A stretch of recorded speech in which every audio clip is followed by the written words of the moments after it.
आज सुबह लगभग 4 बजे से लेकर 4:15 के बीच में ही हम लोग शायद निकले हैं। मैं आपका महंत सुकराईनाथ योगी। लोग एक रूमर फैला रहे हैं कहीं कि महंत जी तो भाग गए। मैं समझता हूं कि भागने जैसा काम मैंने नहीं किया। और भाग कहाँ गया? मैं बिल्कुल हरियाणा पुलिस की निगरानी में रहा हूं और हरियाणा पुलिस की निगरानी में मैं सुबह अपनी यात्रा पर निकला था। और इसके लिए आप देख सकते हैं कि पिछले 2 दिन से मैं मठ संस्थान कोथ में भी उपस्थित था। और आज सुबह लगभग 4 बजे से लेकर 4:15 के बीच में ही हम लोग शायद निकले हैं। और जो लोग इल्जाम लगा रहे हैं, मैं उनसे कहना चाहूंगा कि आप लोगों ने जो गेट के सामने कोई बड़े से सीसीटीवी कैमरे लगा रखे हैं, एक बार उसमें पूरी आंखें खोल करके ढंग से सीसीटीवी का कोई समय देख लें, तब जाकर के आपको बाहर लोगों से कोई बात बोलनी चाहिए। तो इसलिए आप लोगों से भी मैं कहूंगा कि रूमर ना फैलाएं, कोई अफवाहें ना फैलाएं, क्योंकि अफवाहें समाज के लिए विनाशक होती हैं। अफवाहें जब चलती हैं तो वो कहीं ना कहीं किसी का भी कोई नुकसान कर सकती हैं। तो आपस में मत लड़िए।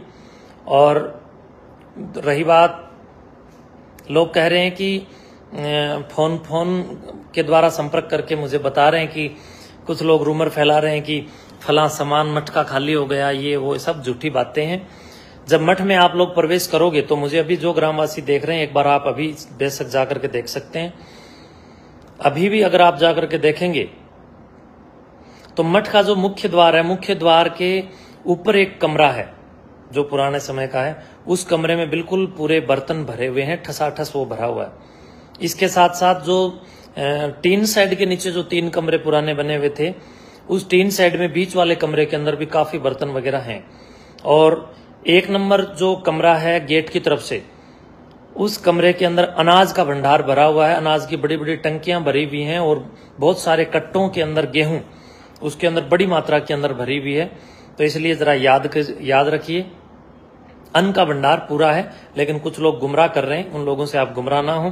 बर्तन भी वहां पर पूरे हैं, क्योंकि मैं एक गाड़ी में जब आया हूं तो आप देख सकते हैं मेरी गाड़ी के अंदर जो सुबह का जो समय है वो क्या रहा होगा।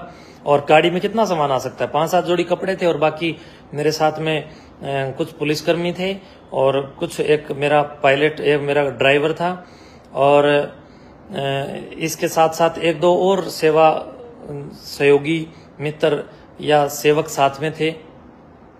तो कृपया किसी भी प्रकार का रूमर ना फैलाएं। अफवाहें समाज का कभी भला नहीं करती हैं और अफवाहें समाज का बेड़ा गर्क कर देती हैं।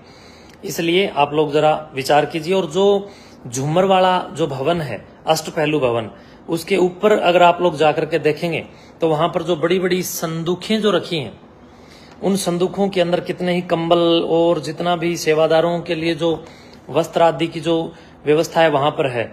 और ऊपर कितने रूम जो हैं वो किस प्रकार से डेकोरेट हैं। 2 रूम तो ऊपर बहुत अच्छे हैं। एक एसी रूम है आने जाने वालों के लिए, एक डेकोरेशन किया हुआ रूम है बिल्कुल, जहां नीचे नवनाथों का दरबार बना रहे हैं उसके बिल्कुल ऊपर है। सामने वाली जो पीले रंग की जो एक कोठी है, उसमें भी आप जाकर के देख सकते हैं कि जितना सामान उसमें था वो यूं का यूं है। हमें क्या करना है? दूसरी बात, हमने तो इस मठ के अंदर सामान भरने का प्रयास किया है। कोई घटिया काम करके अपने को, अपनी इज्जत और अपने को समाज के सामने गिरावट की ओर नहीं चलना है।